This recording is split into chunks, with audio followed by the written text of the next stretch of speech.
The Cuban Missile Crisis. On January 1st, 1959, a revolution led by 30-year-old guerrilla leader Fidel Castro won in Cuba. The new government began a determined fight against American influence on the island. Needless to say, the Soviet Union fully supported the Cuban Revolution. However, the authorities of Havana seriously feared a US military invasion.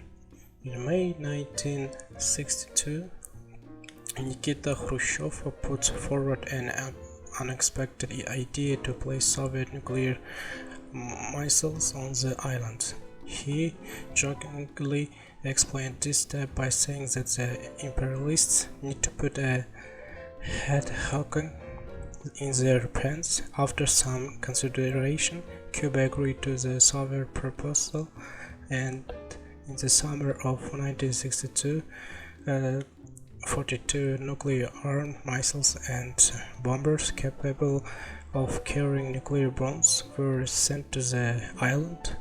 The transfer of missiles was carried out in the strictest secrecy, but in September, the USA leadership suspected something was wrong. On September 1st, President John Kennedy said that the United States would never tolerate Soviet nuclear missiles 150 kilometers from its coast. In response, Khrushchev assured Kennedy that there were no Soviet missiles or nuclear weapons in Cuba. On October 14th, an American recognized plane photographed the launch pads for missiles from the air. In an atmosphere of strict secrecy, the USA leadership began to discuss retaliatory measures. On October 22, President Kennedy addressed the American people on radio and television. He reported that Soviet missiles had been found in Cuba and demanded that the USSR immediately remove them.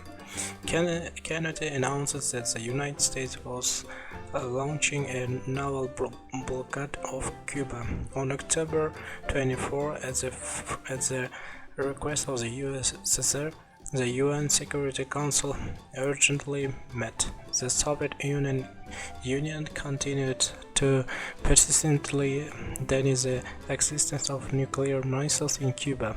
The situation in the Caribbean was becoming increasingly tense. 2,000 Soviet ships were moving towards Cuba. The American vessels were ordered to stop them, if necessary by fire. However, it didn't come to sea battles. Khrushchev ordered several Soviet ships to stop at the blockade line. On October 23, an exchange of official letters began between Moscow and Washington. In his first message, Khrushchev indignantly called the actions of the United States pure banditry and the madness of degenerate imperialism. A few days later, it became clear that the US was determined to remove the missiles at all costs. On October 26, Khrushchev sent Kennedy a more conciliatory message. He acknowledged that Cuba had powerful Soviet weapons. At the same time, Nikita Sergeyevich convinced the president that the USSR was not going to attack America. In his words, "Only crazy people can do this, or suicides who want to die themselves and destroy the whole world before that." Khrushchev suggested that John Kennedy give a commitment not to attack Cuba. Then the Soviet Union would be able to remove its weapons from the island.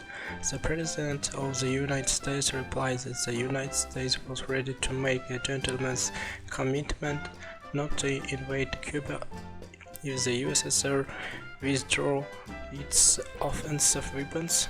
Thus, the first steps towards peace were taken. But on October 27 came the Black Saturday of the Cuban crisis, when only by a miracle a new world war didn't break out. In those days, squadrons of American planes flew over Cuba twice a day to intimidate them. On October 27, Soviet troops in Cuba shot down one of the US biplanes with an anti-aircraft missile.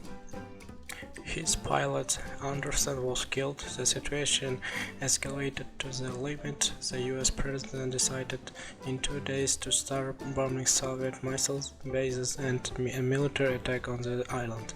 However, on Sunday, October 28, the Soviet leadership decided to accept the American conditions. The decision to remove the missiles from Cuba was made without the consent of the Cuban leadership.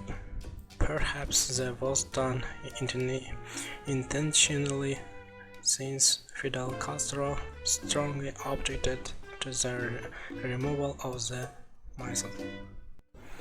International tensions began to subside rapidly after October 28. The Soviet Union removed its missiles and bombers from Cuba. On November 20th, the United States lifted the naval blockade of the island. The Cuban or Caribbean crisis has ended peacefully.